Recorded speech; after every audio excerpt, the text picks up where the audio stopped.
ഞാൻ വായിച്ചതായുള്ള ഈ വേദഭാഗം അപ്പോസ്തലനായ പൗലോസ് തൻ്റെ നിജപുത്രനായിട്ടുള്ള തിമോത്തിയോസിന് നൽകുന്നതായുള്ള പ്രബോധനത്തിൽ ഉൾപ്പെട്ടതായിട്ടുള്ള ഒന്നാണ്. അതൊരു ടീച്ചിങ് ആണ്, അതൊരു ലേണിംഗ് ആണ്. ആ കാലഘട്ടത്തോടുള്ള ഒരു പ്രബോധനമാണ്. വളരെയധികം പ്രയാസ സാഹചര്യങ്ങളിലൂടെ ക്രൈസ്തവ സഭ വളർന്നുകൊണ്ടിരുന്നതായിട്ടുള്ള വേളയിൽ ക്രിസ്ത്യാനികൾക്കുണ്ടായ പീഡനത്തിൻ്റെ എല്ലാം മധ്യത്തിൽ വിശ്വാസത്തിൽ ഉറച്ച് നിന്ന് വ്യക്തതയോടെ, കൺസിസ്റ്റൻസിയോടെ, ഏർണസ്റ്റ്നെസ്സോടെ വിശ്വാസ വീരന്മാരായി തീരുവാൻ്റെ കോണം നൽകുന്ന പ്രബോധനങ്ങളാണ് നമുക്ക് വിശുദ്ധ പൗലോസിൽ നിന്ന് ലഭിച്ചിട്ടുള്ളത്. അങ്ങനെയാണ് താനെ തിമോത്തിയോസിനെ ദൈവിക ശുശ്രൂഷയ്ക്കായിട്ട് ഒരുക്കുന്നതും ഈ പ്രബോധനം നൽകുവാൻ്റെ കോണം ശ്രദ്ധിക്കുന്നതും. നാം ഇന്ന് ജീവിക്കുന്ന ഈ കാലഘട്ടത്തിലും ഇതേറെ പ്രസക്തിയുള്ള ഒന്നാണ് എന്നത് പറയാനായിട്ടാണ് ഞാൻ താല്പര്യപ്പെടുന്നത്. സാങ്കേതിക നേട്ടങ്ങൾ കൊണ്ട് അതിൻ്റെ ഉച്ചകോടിയിലെത്തി നിൽക്കുന്നു എന്ന് തോന്നത്തക്ക വിധം ആർട്ടിഫിഷ്യൽ ഇൻ്റലിജൻസ് വരെ ഇന്ന് നമ്മളുടെ കുഞ്ഞുങ്ങൾക്കും യുവജനങ്ങൾക്കുമെല്ലാം വളരെ പരിചയമായ ഒരു സാഹചര്യത്തിൽ വിശ്വാസ സമൂഹത്തിൽ നിന്ന്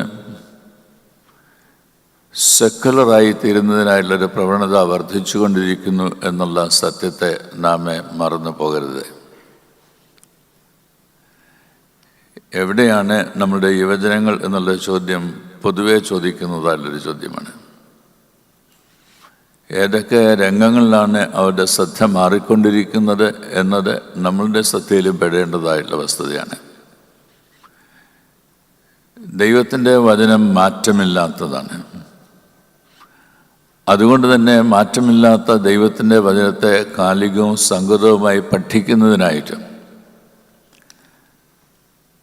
ദൈവം ഓരോ വചന കേൾവിയിലൂടെയും നമുക്ക് നൽകിത്തരുന്ന ദിവ്യമായിട്ടുള്ള ദൂത് ഉൾക്കൊണ്ട് സാംശീകരിക്കുന്നതിനായിട്ട് അത് അനുകരണീയമായ രീതിയിൽ പ്രവർത്തനപഥത്തിൽ കൊണ്ടുവരുവാൻ ശ്രമിക്കുകയും ചെയ്യുന്നതിലൂടെയാണ്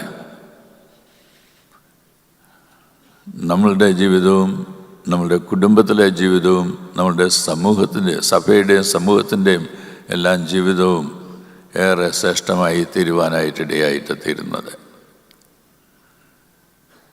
മൂല്യബോധമില്ലാതെ ഈ ലോകത്തിൽ ജീവിക്കുന്നതിനായിട്ട് മനുഷ്യന് സാധിക്കുകയില്ല.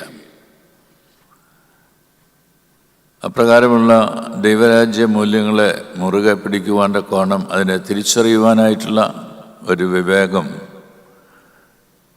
വചന കേൾവിയിലൂടെ നമുക്കുണ്ടാവേണ്ടത് ആവശ്യമാണ്. ദൈവിക പരിജ്ഞാനത്താൽ നിറയപ്പെടുന്നത് അപ്രകാരമാണ്. ഇവിടെ തിമോത്തിയോസിനോട് അപ്പോസ്തലനായ പൗലോസ് ഈ ഭാഗം പറയുന്ന അവസരത്തിൽ ഒരു നല്ല ഭടനെക്കുറിച്ച് സൂചിപ്പിക്കുന്നുണ്ട്. പോരാട്ടത്തിൽ ഏർപ്പെട്ടിരിക്കുന്ന ഒരു റെസലറിനെ കുറിച്ച് പറയുന്നുണ്ട്. അതുപോലെ തന്നെ അധ്വാനിക്കുന്നതായുള്ള കൃഷിക്കാരനെ കുറിച്ച് പറയുന്നതിനായിട്ട് ശ്രമിക്കുന്നുണ്ട്. ഇതെല്ലാം പെട്ടെന്ന് മനസ്സിലാക്കാൻ സാധിക്കുന്ന സാധാരണ ജീവിതത്തിൻ്റെ 3 ഘടകങ്ങളായിട്ട് അതിനെ കാണുന്നതിനായിട്ടിടയാകും. എന്നിട്ട് പൗലോസ് അപ്പോസ്തലൻ തിമോത്തിയോസിനോട് പറയുന്നതിനായിട്ട് ശ്രമിക്കുന്നത്, ഒരു ഭടൻ അവനെ ഏൽപ്പിച്ചിരിക്കുന്നതായുള്ള ദൗത്യം നിറവേറ്റുവാനായിട്ട് താല്പര്യമുള്ളത് കൊണ്ട് വളരെ ഫോക്കസ്ഡാണ്. അതുകൊണ്ട് തൻ്റെ ജീവന കാര്യത്തിൽ അവൻ ഏർപ്പെടുന്നില്ല എന്നത് സൂചിപ്പിക്കുന്നു. രണ്ടാമത് ഒരു റസലിനെ കുറിച്ച് പറയുന്ന അവസരം, അവൻ ചട്ടപ്രകാരം പോരാടുന്നു എന്ന് വരികിൽ മാത്രമേ കിരീടം പ്രാപിക്കുകയുള്ളൂ എന്നത് സൂചിപ്പിക്കുന്നുണ്ട്. മൂന്നാമതാണ് ഒരു കൃഷിക്കാരനെ കുറിച്ച് പറയുന്ന, അധ്വാനിക്കുന്നതായുള്ള കൃഷിക്കാരനാണ് അതിൻ്റെ ഫലം ലഭിക്കുന്നത് എന്നത്. Hard work. അവൻ്റെ ക്രിസ്തീയ ജീവിതത്തിൽ ആവശ്യമായിരിക്കുന്ന 3 കാര്യങ്ങൾ പറയുവാൻ്റെ കോണമാണ് അപ്പോസ്തലനായ പൗലോസ് ശ്രമിക്കുന്നത്. ഒന്ന്, നമ്മളുടെ വിശ്വാസ ജീവിതത്തിൽ ഫോക്കസ്ഡ് ആയിരിക്കണം. എന്ത് വിശ്വസിക്കുന്നു, ആരെ വിശ്വസിക്കുന്നു, എന്തിനു വിശ്വസിക്കുന്നു, ആ വിശ്വാസത്തിൻ്റെ ജീവിതഗന്ധിയായിട്ടുള്ള ഫലം എന്താണ്, ഇത് വ്യക്തമായിട്ട് പറയുവാൻ്റെ കോണം ഇടയായിട്ട് തീരേണ്ടത് എത്രയോ ആവശ്യമാണ്. ഒരു റസലിനെ സംബന്ധിച്ചിടത്തോളം, പോരാടുന്നതായിട്ടൊരു മനുഷ്യനെ സംബന്ധിച്ചിടത്തോളം അവൻ ചില നോംസ് പാലിച്ചേ സാധിക്കുകയുള്ളൂ. എങ്കിൽ മാത്രമേ കിരീടം പ്രാപിക്കുന്നതിനായിട്ട് ഇടയാവുകയുള്ളൂ. നമ്മളുടെ ജീവിതത്തെ, വിശ്വാസ ജീവിതത്തെ നയിക്കുന്നതായിട്ടുള്ള പ്രമാണങ്ങൾ എന്തൊക്കെയാണ് എന്നത് വ്യക്തതയോടുകൂടി പറയുവാനായിട്ട് കഴിയുമോ?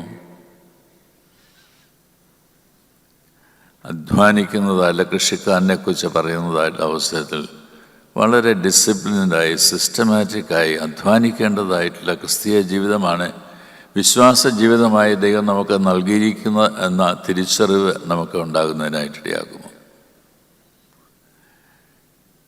ഇന്ന് വചന കേൾവിക്കായിട്ടാണ് നാം ചേർന്ന് വന്നിരിക്കുന്നത്.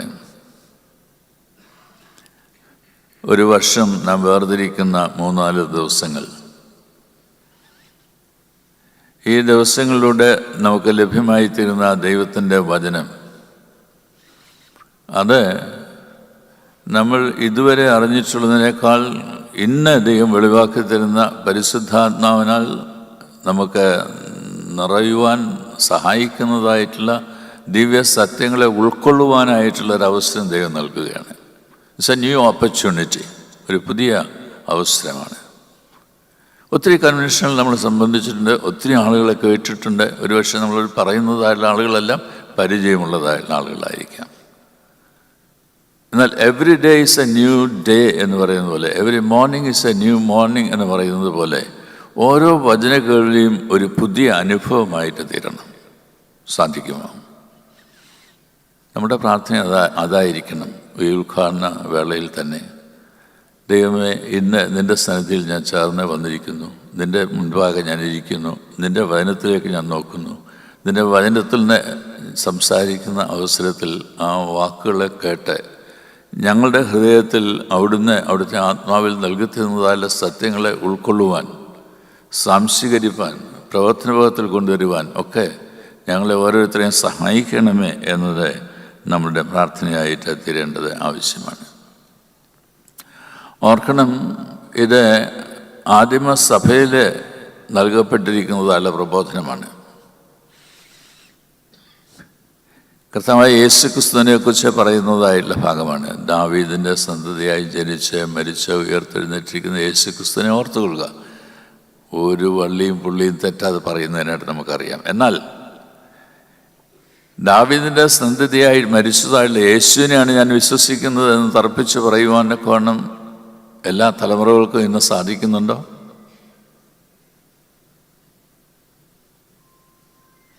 കാൽവറി ക്രൂശിൽ മരിച്ചതായുള്ള യേശുവിനെയാണ് പ്രസംഗിക്കുന്നത് എന്ന് പറയുന്നതിനായിട്ട്, കേൾക്കുന്നത്, വിശ്വസിക്കുന്നത് എന്ന് പറയുന്നതിനായിട്ട് നമുക്ക് സാധിക്കുന്നുണ്ടോ?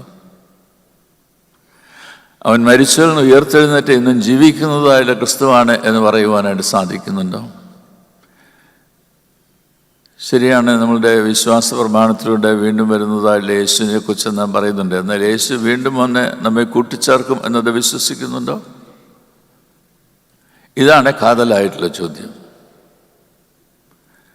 ദൈവവചനത്തെ കേട്ടിട്ടുണ്ടോ എന്നുള്ളതല്ല, ദൈവവചനം അറിയാമോ എന്നുള്ളതൊന്നുമല്ല. എന്നാൽ ദൈവവചനത്തിലൂടെ ദൈവം നമ്മോട് സംസാരിക്കുന്നത് ജീവിത സ്പർശിയായി, ജീവിതഗന്ധിയായിട്ട് തീരുവാൻ്റെ കോണം, അത് ജീവിതത്തിൽ അലിഞ്ഞ് ചേരുന്നതായുള്ളൊരു അനുഭവത്തിലേക്ക് പ്രവേശിക്കാൻ നമുക്ക് സാധിക്കുന്നുണ്ട്. ഓരോ വചന കേൾവിയും അതിന് സഹായമായി തീരണം എന്നതത്രേ നാമെ ചിന്തിക്കേണ്ടതും ആഗ്രഹിക്കേണ്ടതും. ദൈവം മിസ്രയീമിൽ നിന്ന് തൻ്റെ ജനത്തെ വിടുവിച്ച് മരുഭൂമിയിൽ കൂടിയൊക്കെ നടത്തി. മോശ മരിച്ചു. അതിനുശേഷം യോശുവ ആ സ്ഥാനത്തേക്കൊക്കെ വരുന്നു. മരുഭൂമിയിൽ കൂടെ നടത്തിക്കൊണ്ട് വന്നതായുള്ള ജനത്തെ നടത്തുന്ന അവസരത്തിൽ ദൈവം ആവശ്യപ്പെടുന്നുണ്ട്, ഓരോ ഗോത്രത്തിൽ നിന്നും ഓരോരുത്തരെ തിരഞ്ഞെടുക്കണം. അവർ പോയി വാഗ്ദത്ത നാട് പോയി പരിശോധിച്ചതിന് ശേഷം അവരുടെ റിപ്പോർട്ടുമായിട്ട് വരട്ടെ. ഒരു കമ്മീഷനായിട്ട് പോകുന്നു എന്ന് പറയുന്ന പോലെയുള്ള സംഗതിയാണ്. 12 പേരുണ്ട്. അതിൽ കാലേബും യോശുവയൊക്കെ അടങ്ങിയിട്ടുണ്ട് എന്നത് നമുക്കറിയാം. 2 അഭിപ്രായങ്ങളാണ് അവിടെ ഉണ്ടാകുന്നത്. അതിൽ കാലേബും യോശുവയും പറയുന്നത് വിശ്വാസത്തിൻ്റെതായുള്ള വാക്കുകളാണ്. അവിടെയുള്ള അമാലേക്യ വളരെ ശക്തരാണ് എന്ന് ഞങ്ങൾക്കറിയാം, എന്നാൽ ദൈവം അവരെ നമ്മുടെ കയ്യിൽ ഏൽപ്പിക്കും. മറ്റേ 10 ആളുകൾ തിരിച്ചാണ് പറയുന്നത്, അവർ മല്ലന്മാരാണ്, അവരോട് ജയിക്കാനായിട്ട് നമുക്ക് കഴിയുകയില്ല, അതുകൊണ്ട് നാം തോറ്റുപോകും, പോകരുത്. 10 പേർക്ക് എതിരായിട്ട് ദൈവസ്ഥാനത്തിൽ വിശ്വാസത്തോടു കൂടി ഈ കാഴ്ച കാണുന്നതിനായിട്ട്, ഈ ദർശനം ഉൾക്കൊള്ളുന്നതിനായിട്ടും ദൈവജനത്തെ അതിനു വേണ്ടിയിട്ട് ഉത്സാഹിപ്പിക്കുന്നതിനായിട്ടും ഇടയായി തീർന്ന കാലേബിനെയും യോശുവയെയും നാം കാണുന്ന അവസരത്തിൽ വിശ്വാസത്തിൻ്റെ ഒരു വർത്തമാനകാല അനുഭവത്തിലേക്ക് ഈ പുതിയ നേതൃത്വം വരുന്നതായിട്ട് അത്ര കാണാനായിട്ട് ഇടയാവുന്നത്. Is this happening in our midst? ഇതാ ചോദ്യം. Is this happening in our? ലോകമെല്ലാം പറയുന്ന പോലെ പോവുകയാണോ? മനുഷ്യരെല്ലാം ചെയ്യുന്ന പോലെ ചെയ്യാനായിട്ട് ശ്രമിക്കുകയാണോ? അതോ കർത്താവായ യേശുക്രിസ്തുവിൽ വെളിപ്പെട്ടതായിട്ടുള്ള സൃഷ്ടാവായിട്ടുള്ള ദൈവം ഇന്ന് ഞങ്ങളോട് പറയുന്നതായുള്ള കാര്യങ്ങൾ കേൾക്കുവാൻ താല്പര്യമുണ്ട് എന്ന ദൈവസന്നിധിയിൽ പറയുന്നതിനായിട്ടിടയാകുമോ? ആ താല്പര്യത്തോടു കൂടിയാണ്, ആ മനസ്സൊരുക്കത്തോടു കൂടിയാണ് ദൈവജനമായിട്ട് ഓരോ കാലഘട്ടത്തിലും ഓരോ ദേശത്തും വസിപ്പാനായിട്ട് നമുക്കെല്ലാവർക്കും ഇടയായിട്ട് തീരേണ്ടത്. അത് ഈ കാലഘട്ടത്തിലും നമുക്കും നമ്മളുടെ മക്കൾക്കും കൊച്ചുമക്കൾക്കും എല്ലാം സാധ്യമായി തീരണമേ എന്നുള്ള പ്രാർത്ഥനയോടുകൂടി ഈ വർഷത്തെ വചനകേൾവിക്കായിട്ട് നമുക്ക് ഒരുങ്ങാം. 3 കാര്യങ്ങൾ മനസ്സിൽ പതിഞ്ഞിരിക്കണം എന്നത് ഞാൻ ആഗ്രഹിക്കുന്നു. 1, ദൈവത്തിൻ്റെ സന്നിധിയിൽ നമുക്ക് ഒരു ദാഹത്തോടെ വരുന്നതിനായിട്ട് സാധിക്കണം. കർത്താവേ, ഞാൻ എൻ്റെ മനസ്സ് തുറന്ന്, എൻ്റെ ഹൃദയം തുറന്ന് നിൻ്റെ വചനം കേൾക്കുന്നതിനായി ദുരൂപ ചേർന്ന് വന്നിരിക്കുന്നു. ഒരു ദാഹം ഉണ്ടാകണം സ്വീകരിക്കാനായിട്ടുള്ള. 2, നമ്മുടെ മനസ്സ് വെച്ച് പഠിക്കുന്നതിനായിട്ടുള്ളൊരു താല്പര്യം ഉണ്ടാകണം.